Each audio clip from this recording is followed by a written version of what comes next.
Singa Madura, asal Madura. Beliau ikut Abuya Mama Gufron. Kemarin sudah diceritakan ya, kalau yang nonton. Beliau yang juga ikut serta bersama Abuya Mama Gufron. Kebetulan ada Pak Mujib, ada kita Pak Imron yang ikut musyawarah di Pondok Pesantren Tebu Ireng yang waktu itu masih dipimpin oleh Kiai Haji Salahuddin Wahid Al-Maghfirlah. Ketika menyelesaikan beberapa pesantren atau pesantren yang ada di Indonesia mengeluarkan maklumat mufarokoh. Begitu. Monggo kepada Gus Ali, akhirul kiram, waktu debat kami persilakan. Sallu ala Nabi Muhammad. Bismi ajin hausamin wa darsamin, bismi ajin samhau sabarhutin. Laulaka ya Muhammad ma khalaqtu aflak. Assalamualaikum warahmatullahi wabarakatuh. Salam jiwa rindu Gufron, Surya Nagoro Paku Bumi Jolo Sutro, Malaikat Jibril hadir bil barakah wal karamah min muassis Nahdlatul Ulama. Al-Fatihah. A'udzubillahi minasyaitonirrajim. Bismillahirrahmanirrahim.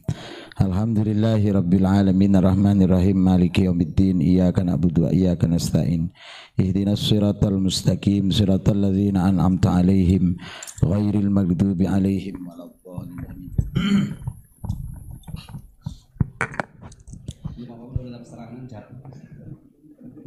Bismillahirrahmanirrahim. Alhamdulillahi rabbil alamin wa bihi nasta'inu ala umurid dunya waddin. La haula wa la quwata illa billahil aliyil azim. Inna lillahi wa inna ilaihi raji'un. Turut berbelasungkawa atas terjadinya gempa bumi. Alhamdulillah Indonesia masih selamat. Gempa bumi hati.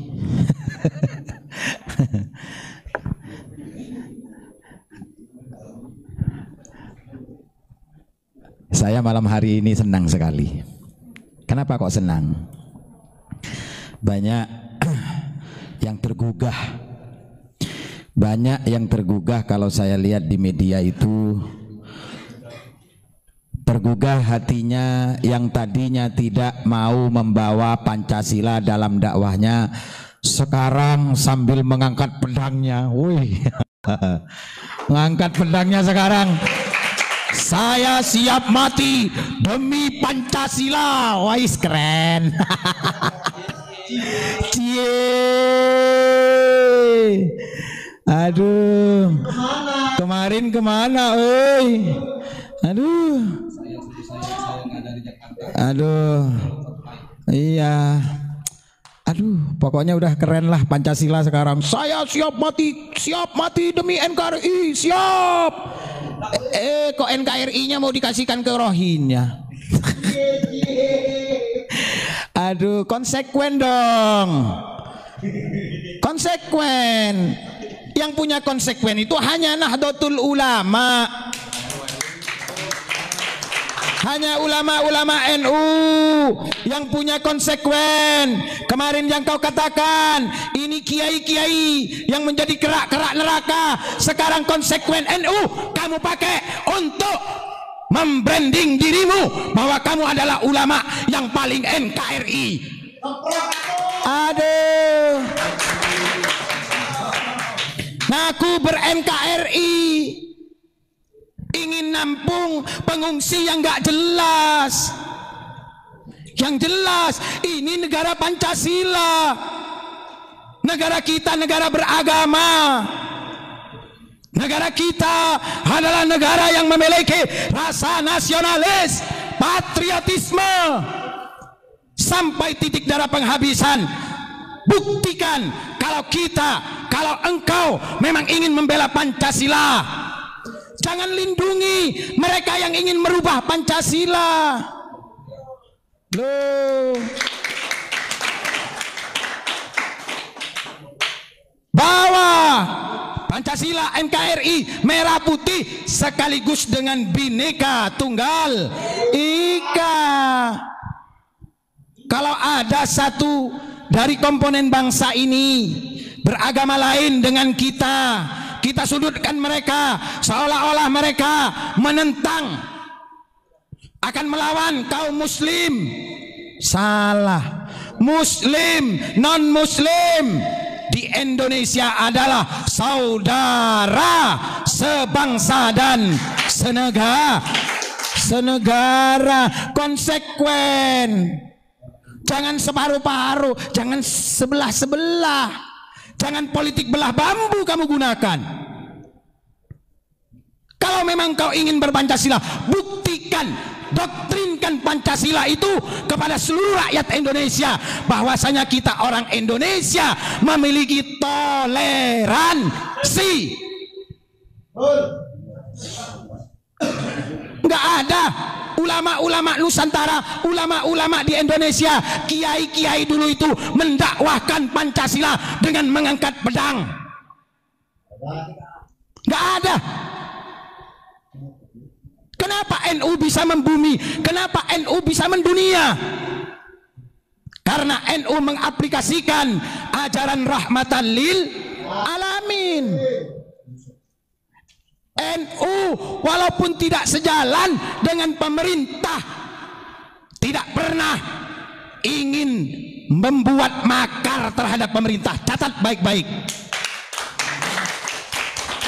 Ini NU. Mulai dari pemerintahan pertama Presiden Soekarno, Presiden Soeharto, sampai kepada Presiden B.J. Habibie, Megawati, Gus Dur, Megawati, SBY, sampai kepada zamannya Pak Jokowi, NU senantiasa mendampingi umarok untuk menciptakan kedamaian, ketenangan di negeri NKRI. Loh, ini perlu. Makanya kita harus belajar tentang Nahdlatul Ulama. Pentingnya belajar Nahdlatul Ulama dengan konkret. Belajar Nahdlatul Ulama dengan lengkap. Baik itu sebelum berdirinya Nahdlatul Ulama maupun setelah berdirinya Nahdlatul Ulama. Ini penting. Kenapa lambang-lambang NU ini, mohon maaf, lambang NU itu bukan hanya dibuat begitu saja dengan otodidak, diistihoroi, ditirakati, diriadoi oleh hum min auliyaillah.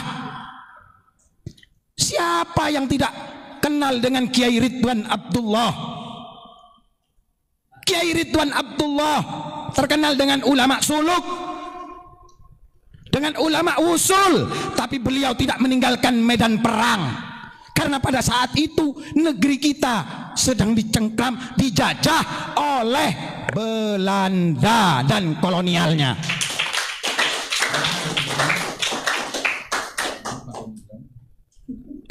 Embrio NU. Mohon maaf, tadi ada pertanyaan. Pertanyaannya gimana? Ada oknum Habib dari Tuban. Saya nggak tahu kalau itu dari Tuban namanya. Pokoknya Bagil atau siapa Bagil ya. Beliau mengatakan begini, Gus. Rabito Alawiyah itu berdiri jauh-jauh hari sebelum NU berdiri. Nah, itu gimana pendapatnya? Monggo. Bismillahirrahmanirrahim. Biwasilati mursidina ilallah Syekh Muhammad Abdul Ghufran Al-Bantani. Nahdlatul Ulama ini berdiri 1926. Namun embrio Nahdlatul Ulama itu sudah ada sejak tahun 1904. Namanya apa? Serikat Dagang Ampel. Siapa yang mendirikan? Yang mendirikan adalah Mbah Yai Hasan Gipo. Kenapa kok mendirikan Serikat Dagang Ampel? Bukankah pada saat itu sudah berdiri Serikat Dagang Islam yang dimonitoring oleh diantaranya oleh Hos Cokro Aminoto dan Mbah Wahab Hasbullah. Nah, ini perlu tahu. Ini embrionya. Serikat Dagang Ampel didirikan oleh Mbah Yai Hasan Gipo untuk mempertahankan ekonomi, stabilitas ekonomi di Surabaya. Karena Ampel menjadi salah satu pusat perdagangan pada saat itu. Kapal-kapal yang sandar kapal-kapal yang datang dari mancanegara itu sandarnya di Kalimas. Perlu adanya Serikat Dagang Ampel karena ini adalah murni ingin mempertahankan kestabilan ekonomi masyarakat Surabaya. Kalau Serikat Dagang Islam ini bentuknya universal di mana-mana dan bukan hanya di Surabaya. Ini pekanya Mbah Hasan Dipo mendirikan Serikat Dagang Ampel.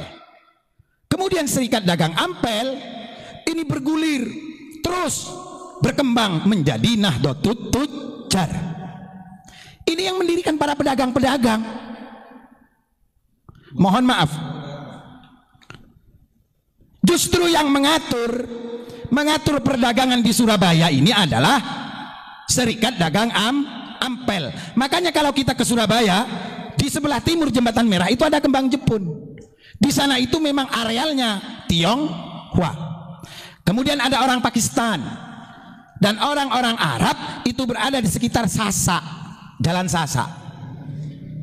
Nah ini kalau yang tidak percaya silakan datang ke Surabaya, buktikan benar apa tidak. Kemudian kalau dikatakan Robito Alawiyah lebih dulu berdirinya dengan NU, kita googling aja dan ini data konkret. Berdirinya Robito Alawiyah itu di tahun 1928.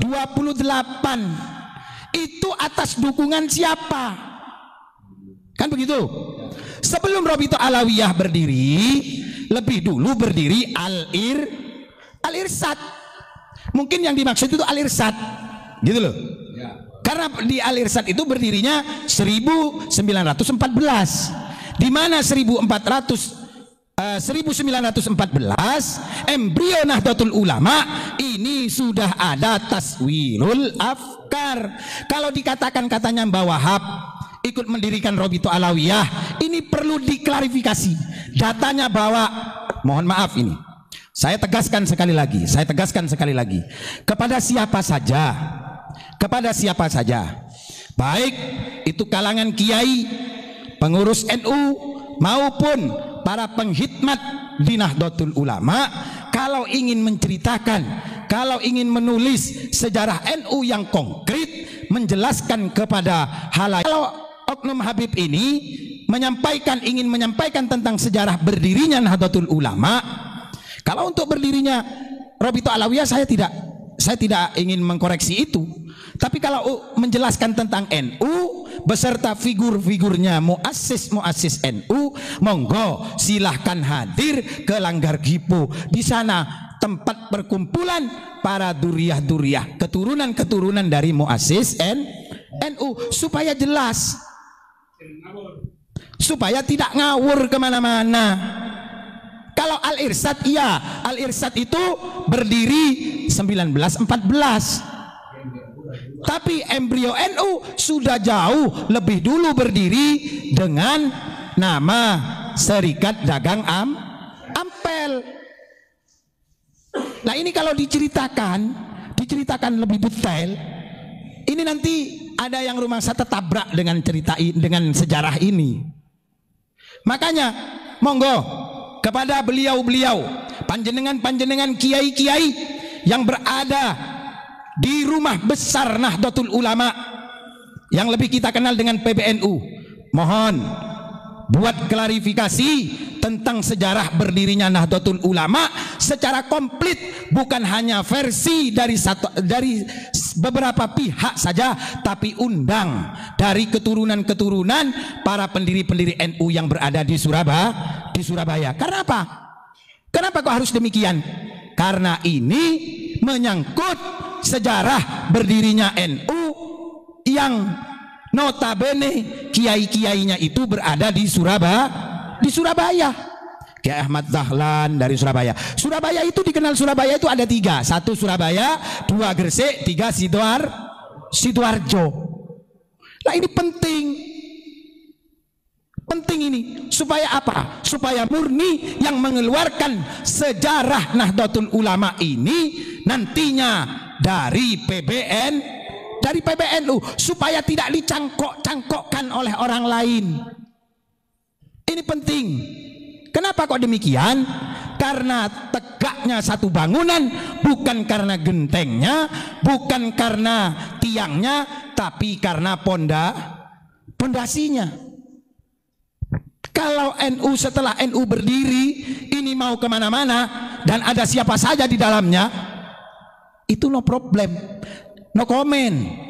Tapi kalau sejarah berdirinya, pondasi yang bangun pondasi NU ini perlu dipatenkan oleh pengurus besar Nahdlatul Ulama. Undang dari keturunan-keturunan pendiri-pendiri Nahdlatul Ulama yang berada di Gresik, yang berada di Sidoarjo, yang berada di Jombang, yang berada di Mojokerto. Karena apa? Kiai Dahlan Abdul Qahar itu dari Nganjuk yang berdomisili di Mojokerto. Kiai Abdul Halim Lui Munding itu dari Kuningan, domisilinya di Surabaya. Kenapa kok bisa begitu? Karena Kiai Abdul Halim termasuk pengajar di embrio NU yang bernama Madrasah Nahdlatul Waton. Alhamdulillah kemarin beliau diberikan gelar pahlawan nasional.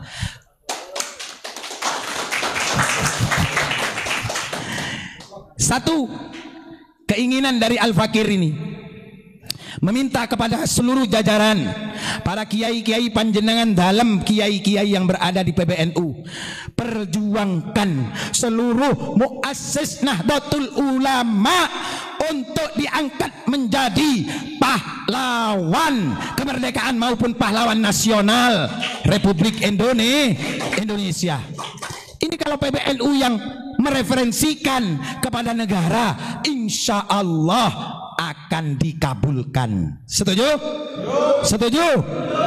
Amin ya rabbal alamin. Jadi seperti itu Gus. Kalau ada yang mengatakan menceritakan tentang Nahdlatul Ulama, monggo silakan datang ke Surabaya, ke Ampel, datang ke Langgar Gipo. Di sana masih banyak kawan-kawan kita yang dari cucu-cucunya pendiri-pendiri Nahdlatul Ulama yang berkumpul. Itu by data. By data ini, mohon maaf. Jadi oknum Habib itu jangan ngawur-ngawur untuk mencangkok-cangkokkan berdirinya Nahdlatul Ulama, katanya ada habaibnya. Mohon maaf, ini sudah klarifikasi, coba lihat di TVNU. Itu di TVNU sudah berbicara itu. Salah satu keturunan yang memegang data. Data konkret, bukan hanya data yang ada di Indonesia, tapi beliau memiliki data dari Leiden. Bahkan ada sebagian yang dari Eropa, dari Inggris. Itu punya datanya itu, konkret.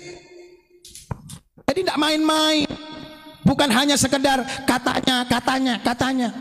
Bukan. Kalau perlu lihat di TVNU itu.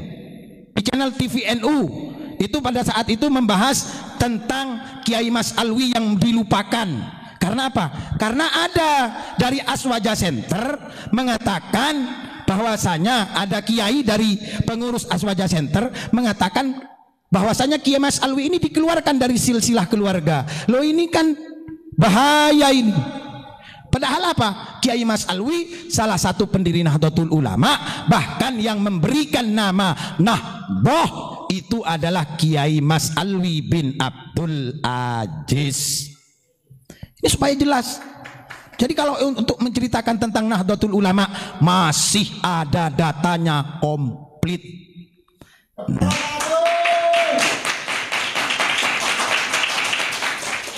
Jadi seperti itu Gus.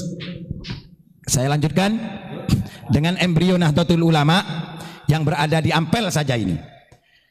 Yang berada di Ampel yang dimonitoring diantaranya kiai-kiai yang nantinya akan menjadi pengurus Nahdlatul Ulama di struktur tahun 1926 itu setelah Serikat Dagang Ampel yang dimonitoring oleh Kiai Hasan Gipo, diprakarsai oleh keluarga Sagipodin. Kemudian ada di tahun 1913 itu Nahdlatul Tujar. Nah, ini kelanjutannya tadi itu, Nahdlatul Tujar. Kemudian di tahun 1914 itu ada Taswirul Afkar. Taswirul Afkar ini kumpulan para cendikiawan-cendikiawan, para pemikir-pemikir Islam, para pemikir-pemikir nasionalis, para kiai-kiai yang memiliki kredibel bagaimana kita ini bisa memerdekakan negeri ini, bisa menjaga keamanan, bisa menjaga ketentraman di Surabaya. Kemudian di tahun 1916 itu ada Nahdlatul Wathon. Nah, di Nahdlatul Wathon inilah banyak kiai-kiai yang didatangkan, walaupun itu dari Jawa Barat, Jawa Tengah, termasuk Mbah Hasyim Asy'ari, didaulah oleh Mbah Kahar untuk menjadi guru besar. Kalau sekarang itu rektor lah. Rektornya Madrasah Nahdlatul Wathon, dari guru besar dari Madrasah Nahdlatul Wathon. Ini kemarin ada yang buat channel, Gus. Katanya begini narasinya itu, di captionnya itu, sekarang nama Mbah Hasyim mulai dihilangkan, itu hoak. Hoak itu narasi seperti itu. Yang benar adalah kami menyampaikan bahwasanya Mbah Hasyim Asy'ari didaulah oleh Mbah Kahar dan para pendiri-pendiri Madrasah Nahdlatul Wathon untuk menjadi guru besar di Madrasah Nahdlatul Wathon itu sebelum NU berdiri. Artinya apa? Sebelum ada Madrasah Nahdlatul Wathon, embrio-embrio NU yang didirikan oleh para kiai-kiai, oleh para muassis ini, Mbah Hasyim Asy'ari tidak terlibat. Begitu loh. Jadi belum dikenal di Serikat Dagang Ampel, belum. Kenapa kok Mbah Hasyim yang dipilih? Ada dua referensinya. Yang pertama, Mbah Wahab Hasbullah dipanggil oleh siapa? Dipanggil oleh dipanggil oleh Syekhona Khalil Bangkalan. Siapa yang akan memimpin Jamiyatul Ulama ini nanti? Maka Mbah Wahab Hasbullah matur kepada Syekhona Khalil, beliau Hadratus Syekh Kiai Hasyim Asy'ari. Kemudian alasan yang kedua, kenapa kok Mbah Hasyim ini didaulah untuk menjadi pemimpin nantinya dalam mendirikan Nahdlatul Ulama? Karena Mbah Hasyim Asy'ari yang menjadi guru besar di Nahdlatul Wathon. Di samping menjadi guru, memang Mbah Hasyim ini dari keluarga istrinya adalah keluarga Ampel Denta. Jadi maka sudah klop kalau pendiri-pendiri Nahdlatul Ulama itu mayoritas kekeluargaan, ada sangkut paut famili.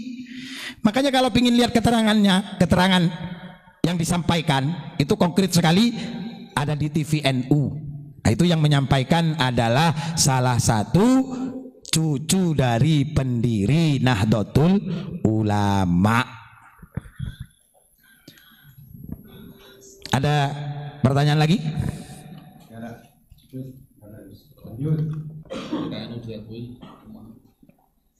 Kenapa?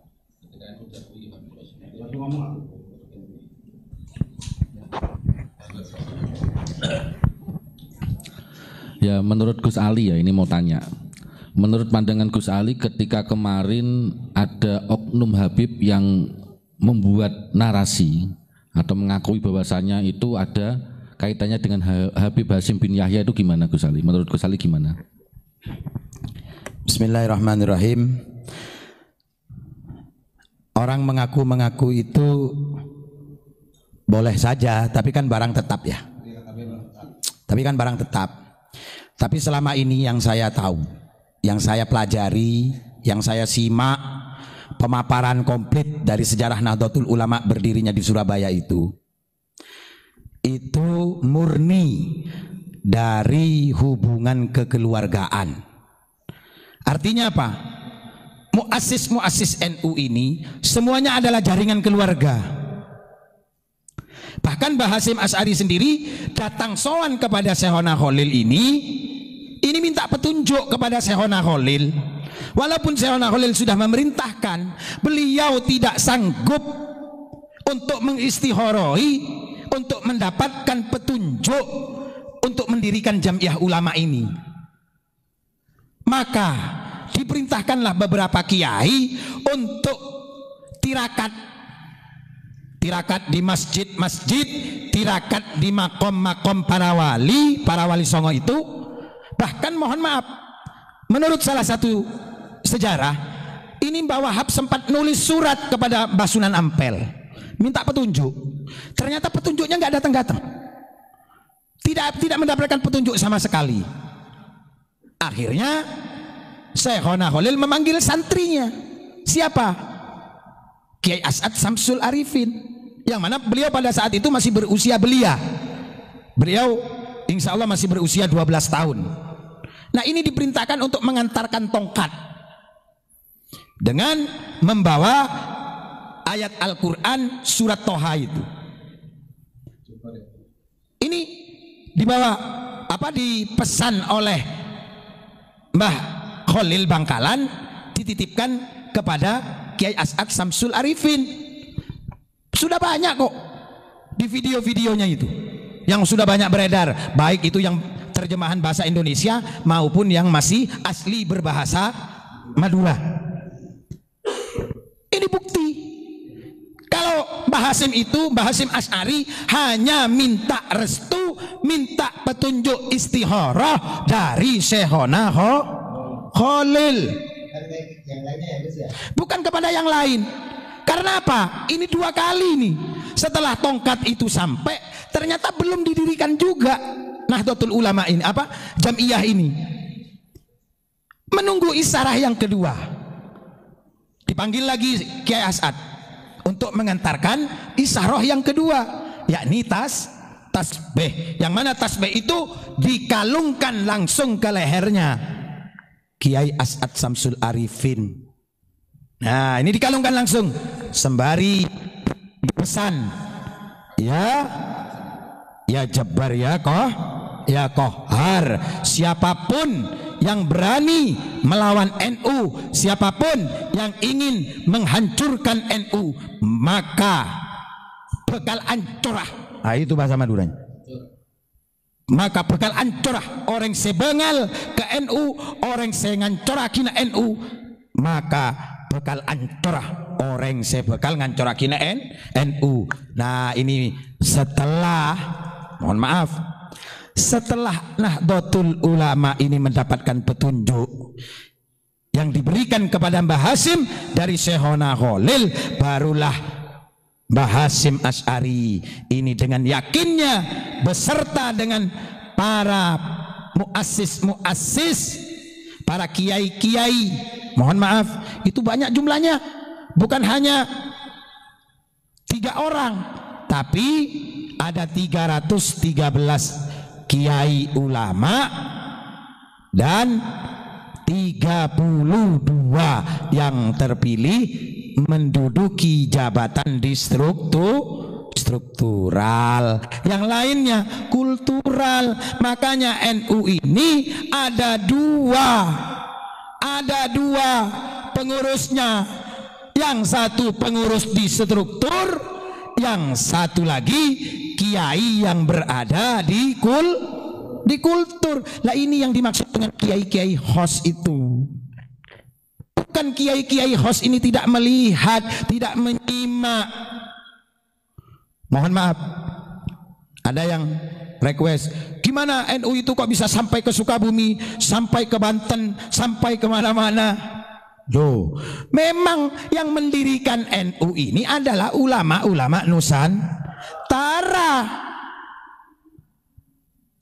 yang bermazhabkan Syafi'i, yang memiliki akidah Asy'ariyah Al-Maturidi.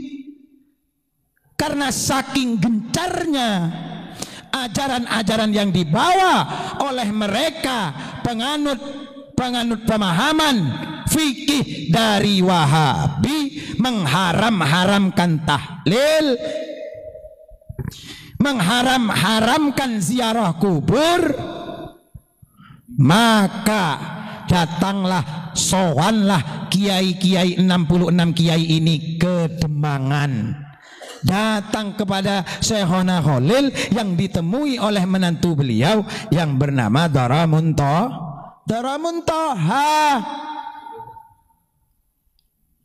Lora Muntoha itu loh. Kalau bahasa orang Maduranya dulu itu Bintara. Dara Muntoha. Itu yang menemui kiai-kiai ini. Dan beliau ini pejuang kemerdekaan. Beliau ini bukan hanya nulis kitab, bukan hanya ngaji, tapi beliau ini memiliki strategi dan memiliki jiwa patriotisme, mempertahankan tanah air yang sudah didaulah oleh Sumpah Pemuda. Maka saudara-saudaraku, sebangsa, setanah air, setumpah darah Indonesia, ingat, kita ini tidak sendiri. Kita ini hidup di NKRI tidak sendiri. Banyak saudara-saudara kita yang seiman, yang seagama, senasionalis, yang tidak seiman tapi senasionalis, bahkan sepatriotis. Kita tidak hidup sendiri. Jangan kita mentang-mentang mayoritas, kemudian kita adigung-adiguno.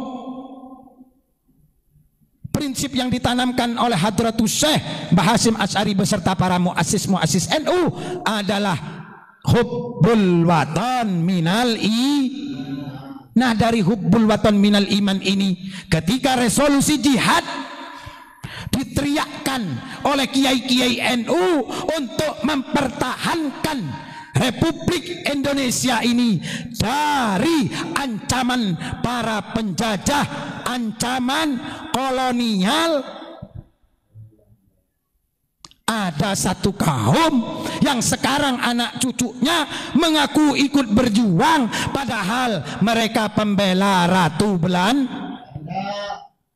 Mikir aja sendiri, mikir sendiri. Kenapa kita ini kok dibutakan, ditaklid butakan dengan doktrin-doktrin yang sesungguhnya doktrin tersebut hanya menyengsarakan kita. Sadarlah, dengan adanya Pancasila kita mempertahankan sejengkal dari kedaulatan negeri kita ini. Jangan tukar kedaulatan rakyat ini hanya demi kepentingan orang lain. Kemanusiaan tetap kemanusiaan, tapi jangan korbankan kemanusiaan dengan persaudaraan kita yang sudah direbut, yang sudah diperjuangkan oleh nenek moyang kita, para pahlawan kemerdekaan Republik Indonesia ini. Wallahu a'lam bishawab. Assalamualaikum warahmatullahi wabarakatuh.